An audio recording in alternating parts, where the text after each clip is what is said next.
किसी भी चुनाव के नतीजे को समझने के लिए ना हमें हेडलाइन से बहुत बहुत ज्यादा गहराई में जाना पड़ता है। तो चलिए आज हम एक अकेली विधानसभा सीट का विश्लेषण करेंगे, ये समझने के लिए कि असल में जमीन पर होता क्या है जो किसी की जीत या हार तय करता है। ये कहानी है सिवाना राजस्थान की। तो ये है सिवाना, राज्य की बिल्कुल पश्चिमी शुष्क हिस्से में। लेकिन ये सिर्फ एक नक्शे पर एक जगह नहीं है, ये एक बहुत ही अहम राजनीतिक रणभूमि है जहां हर एक वोट की कीमत होती है। यहाँ की सूखी जमीन और यहाँ रहने वाले लोगों की उम्मीदें दोनों मिलकर यहाँ की राजनीति को एक शक्ल देती हैं। 6.60%, बस इतना ही। 2023 के चुनाव में जीतने और हारने वाले के बीच बस इतना सा फासला था। पर जानते हैं, ये सिर्फ एक नंबर नहीं है, ये एक पूरी कहानी की एक पहेली की शुरुआत है जिसे हमें मिलकर सुलझाना है। तो सवाल ये उठता है कि आखिर इस तरह का एक छोटा सा नंबर हमें कहानी क्या बताता है। ये सिर्फ जीत हार का गणित नहीं है, नहीं, ये कहानी है वोटरों के गुस्से की, बटे हुए वोटों की और एक ऐसे गहरे राजनीतिक संदेश की जिसे सुनना बहुत जरूरी है। आइए इसे परत दर परत खोलते हैं। तो ठीक है, सबसे पहले बात करते हैं आंकड़ों की, 2023 के चुनाव के नंबर्स, क्योंकि यही वो बुनियाद है जिस पर हम सिवाना की पूरी राजनीतिक इमारत को ठीक से समझ पाएंगे। अब यहाँ देखिए, ये बहुत दिलचस्प है कि वोट आखिर गया कहाँ। बीजेपी को मिले करीब 35%, लेकिन जरा यहाँ ध्यान दीजिए, एक निर्दलीय उम्मीदवार ने लगभग 29% और कांग्रेस ने करीब 25% वोट ले लिए। इसका सीधा मतलब क्या है? मतलब ये है कि बीजेपी के खिलाफ जो वोट था वो दो बड़े हिस्सों में बट गया और इसी ने जीत का रास्ता एकदम साफ कर दिया। जीत का अंतर था 11,807 वोटों का, और ये जीत तब हुई जब कुल 2.42 लाख वोटरों में से सिर्फ 65% के आसपास लोगों ने वोट डाला। ये आंकड़े हमें चीख चीख कर बता रहे हैं कि ये जीत किसी एक तरफा लहर का नतीजा बिल्कुल नहीं थी। ये तो एक बटे हुए, एक बिखरे हुए जनादेश का परिणाम थी। चलिए अब आंकड़ों से आगे बढ़ते हैं। अब हम सिवाना की जमीन और वहां के लोगों को समझने की कोशिश करते हैं, क्योंकि देखिए, किसी भी जगह की राजनीति ना वहां के समाज और वहां की आर्थिक सच्चाइयों की ही परछाई होती है। सिवाना में आपको हर तरह के समुदाय मिलेंगे, जाट हैं, राजपूत हैं, मेघवाल और अल्पसंख्यक भी हैं। यहाँ की पूरी अर्थव्यवस्था खेती पर टिकी है और पानी की कमी, वो यहाँ की सबसे बड़ी सच्चाई है। और हाँ, यहाँ बहुत बड़ी संख्या में नौजवान हैं जो बेहतर मौकों की तलाश में हैं।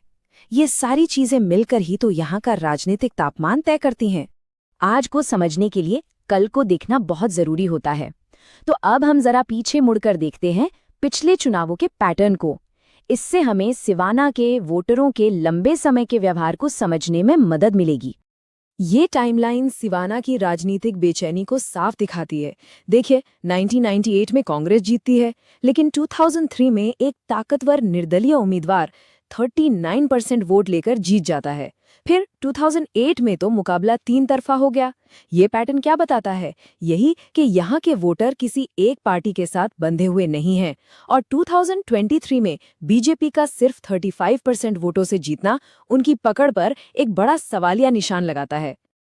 अब जरा 2018 और 2023 को आमने सामने रखकर देखते हैं, ये बहुत जरूरी है। 2018 में बीजेपी बहुत ही मामूली अंतर से जीती थी। उस वक्त कांग्रेस का वोट शेयर सिर्फ 12.62% पर सिमट गया था। लेकिन 2023 में देखिए, कांग्रेस ने वापसी की और अपना वोट शेयर बढ़ाकर लगभग 25% कर लिया। तो लब्बो-लुबाब ये है, विपक्ष का बटा हुआ वोट ही बार बार बीजेपी की जीत की वजह बन रहा है। अब हम आते हैं इस पूरे विश्लेषण के दिल पर, यानी वोटरों की शिकायतें, क्योंकि चुनाव के नतीजे और कुछ नहीं, बस इन्हीं शिकायतों और निराशाओं का एक आईना होते हैं। ये हैं सिवाना के लोगों के 5 सबसे बड़े, सबसे चुभने वाले मुद्दे। पानी और सिंचाई की सालों पुरानी कमी, जिससे खेत भी सूख रहे हैं और घर भी। युवाओं के लिए बेरोजगारी, जो उन्हें घर छोड़ने पर मजबूर कर रही है। आदिवासियों के जमीनी हक का मसला, जो उनमें अलगाव पैदा करता है।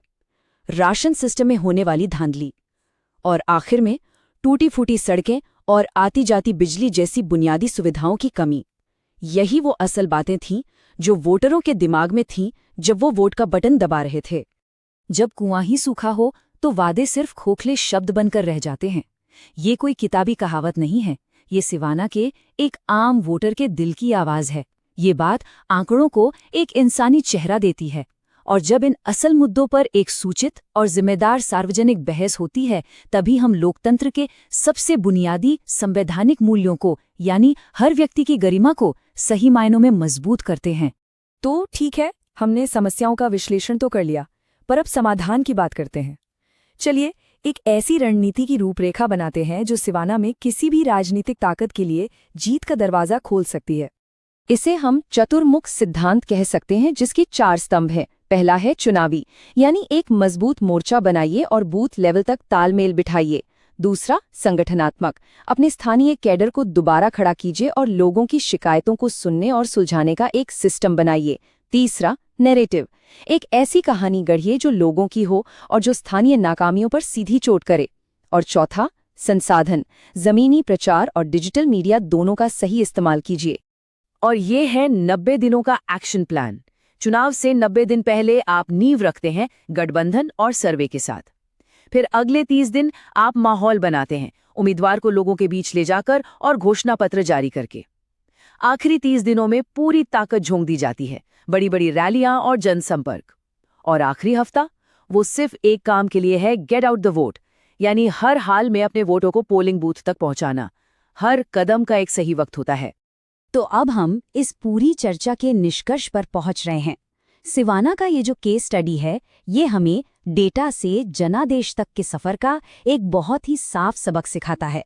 सबसे जरूरी बात ये है, जनादेश सिर्फ जीता नहीं जाता, उसे लोगों की असली समस्याओं को हल करके कमाना पड़ता है, अर्जित करना पड़ता है। चुनावी जीत सीधे तौर पर एक जवाबदेह और असरदार शासन से जुड़ी होती है।